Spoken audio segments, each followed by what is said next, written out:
Hello, I'm Catherine Beardmore. I'm the Director of Park Services for the Yorkshire Dales National Park Authority. Hello, my name is Claire Calvert and I work as the South Team Planning Assistant and Planning Technician at the Yorkshire Dales National Park. Hello, my name is James Firth and I'm a ranger at the Yorkshire Dales National Park Authority. Hi, my name's Emily Coates. I'm a land management facilitator working for the North Pennines area of outstanding natural beauty onto Common from the Yorkshire Dales National Park. Hello, my name's Isaac Burry and I'm a Dales apprentice in Yorkshire Dales. Hello, my name is Hannah Kingsbury. I am the Cultural Heritage Officer for the Westland Dales Landscape Partnership Scheme. My name is Katie Foxford. I'm a part-time communications apprentice and part-time tourism support officer for the Yorkshire Dales National Park Authority. What does the Yorkshire Dales National Park Authority do? Obviously we help to look after the Yorkshire Dales National Park. We have two purposes. One is a conservation purpose, looking at the landscape, wildlife and cultural heritage, and the other is promoting understanding and enjoyment of this wonderful area by the nation as a whole. So the Westland Dales scheme has 10 cultural heritage projects, sort of archaeology ones, so surveying, digging, and then also surveying traditional farm buildings and dry stone walls, and also small-scale heritage features. And it's all to do with community engagement and working with volunteers. So the Yorkshire Dales National Park is a government-funded organisation that gives farmers 100% grant to fix all gates and stiles and stuff, so it makes it easier for people to get out and go walking. As a National Park Authority, people forget that we're actually part of local government in terms of organisation, but we're unusual in that we're actually funded through the government, so we get a grant directly from DEFRA. Our grant is £5 million a year, and we supplement that with other income, whether it be car parking income or different sort of projects and grants that we receive. So on top of that 5 million, we actually have roughly another 3 million to spend in looking after this wonderful area. So my job is working with farmers, landowners and land managers to enhance existing habitats and create new ones that are classed as priority habitats. And a lot of that is working with farmers because they have a lot of knowledge, finding what will work for them, for their business, so those habitats will last in the future. My day-to-day job involves the maintenance of rights-of-way infrastructure, so things like gates, stiles, bridges on footpaths and bridleways. My typical day could involve anything from smaller jobs like fixing smaller gates to working on larger projects, surfacing tracks on byways. So my job's an apprentice ranger, and we look after the footpaths and the gates and stiles throughout the southern area of the park. So a typical day, I get here for 8:30 in the morning, check my emails and then get all the tools together for the job that we've been told we're going to do today. Today we're going to be replacing a wooden step stile that was quite old and tired to a stone step stile that will hopefully last a lot longer. So my job is part of the development management team. We deal with planning applications in the park, whether that be barn conversion or camping pods or agricultural buildings. I enjoy the fact that you're able to help people and see how applications might come to life. My tourism role is mainly working with businesses, trying to support them to put on their own events, providing them with advice and support to bring in visitors to the area. So in terms of jobs in the Yorkshire Dales National Park Authority, they're very varied. Cover everything from conservation roles, archaeology, ecologists, that sort of thing, through to jobs you'd find in any organisation, IT, HR, finance, but also as a National Park Authority, we're a planning authority, so we have about 20 jobs involving planning discipline, so that's looking at development control and policy, and we also have the rangers, people out there on the ground, helping to look after the rights of way in this wonderful area. After I finished school, I attended college and I studied art and design. I then fell pregnant with my daughter, which meant that I had to finish my education earlier than I had anticipated. I had several small jobs that fitted around my daughter. The opportunity arose at the Yorkshire Dales. I saw advertised the apprentice planning technician job. I wanted to be able to support my family, and I thought it was an excellent opportunity to get back into education and to further my career really. I did an environmental science degree, and then between that and working for the National Park, I did 4 years as a waitress and a retail assistant. Built up a lot more skills and a lot more competence that I didn't have before. After that time, I worked as an admin support officer for the Yorkshire National Park, and after that I've stepped up into an advisor role. Right from school, the done thing was to go to college. All my friends seemed to do it, so I kind of followed that path. I didn't really know what I wanted to do for a career. Studied art there. I didn't particularly think I was going to be an artist for a living. Had a change of heart, decided it wasn't what I wanted to do. I wanted to do something practical and vocational. Luckily I found an apprenticeship with the Yorkshire Dales. That's when things turned around for me, and that sort of change, I've enjoyed that change in my life really. I grew up in Northallerton, which isn't too far away from here. Then finally decided that I wanted to go to university. So I studied countryside management at Harper Adams, and I did a placement year as part of that, working for the National Trust. I was also doing a bit of communications work and putting on events, and pretty much just as I finished my exams, I was looking on the Countryside Jobs website and saw the communications apprentice job with the Yorkshire Dales National Park Authority, and I was like, that's perfect, that's it.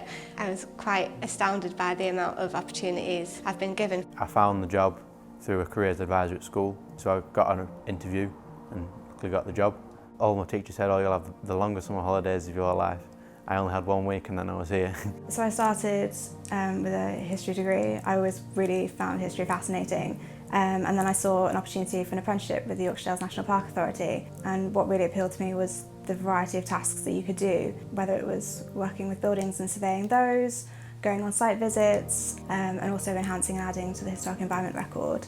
I also decided to do a part-time master's as well, so I'm doing that in building history. I've learnt a lot from working here, and a lot of it I didn't actually know before I got here. I've had a very supportive boss who, beyond the work I'm supposed to do, has been encouraging me to pick up more skills and learn more to help me progress into the future. I was able to do an MVQ in business admin, which has really helped me progress onto the planning assistant job. There's always somebody else that is able to help you or to offer opportunities for you to maybe try doing something out of the ordinary or out of what you would normally do. It does give you a good deal of satisfaction at the end of the day, coming to the end of a large project and knowing that you've made a difference helping to conserve a national park. The location is pretty key as well. If you're up on the moors in a panoramic area and you can see for miles around and you can look at all the different hills and identify them. Growing up, I didn't really appreciate where I was growing up, and I wanted to get away and I wanted to move to a city somewhere where things were happening.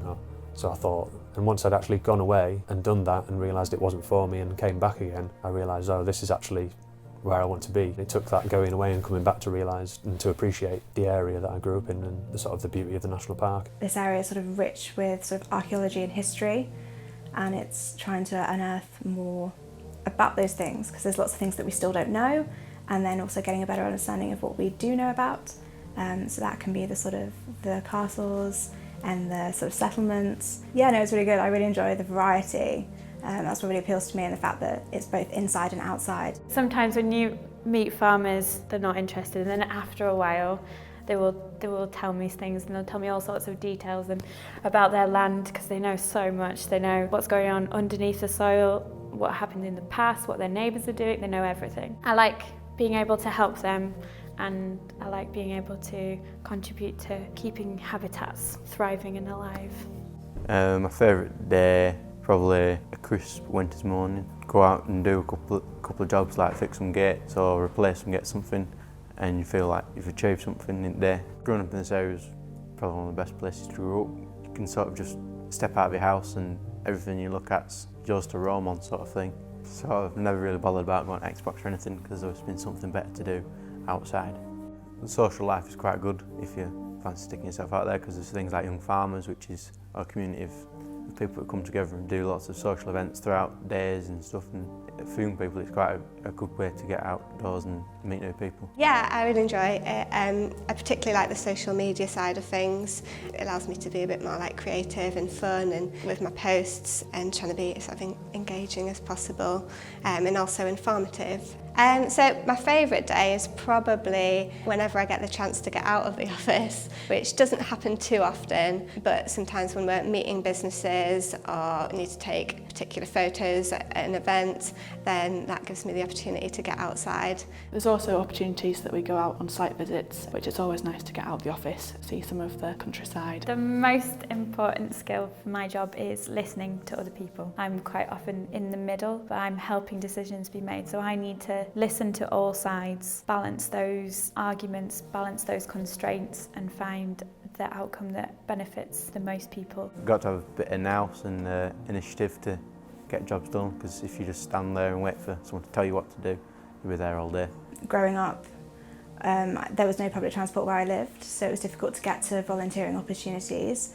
So the apprenticeship was a really good opportunity to get that sort of experience of working in the field, but that also came with challenges, especially in the first year. The salary isn't very much, but I had the option of my parents living nearby, so I could stay at home and commute from there, which made it more affordable. They were very, very flexible with being able to work the hours around the childcare that I had. This meant that I was able to be on a term time only contract. One thing that we are trying to advocate is housing for local people and young people as well, making housing affordable, which opens up the opportunity for young people, which can then bring people to the area, because without young people there is no future for the communities. Yes, I think it would be good if there was more young people. There are so many careers, and the area of work that the National Park covers is really quite impressive. There will be something you're interested in. I do think it is important for a certain amount of young people to stay in the area. I believe it's down to the individual really. Young people are always going to move away like I did, and then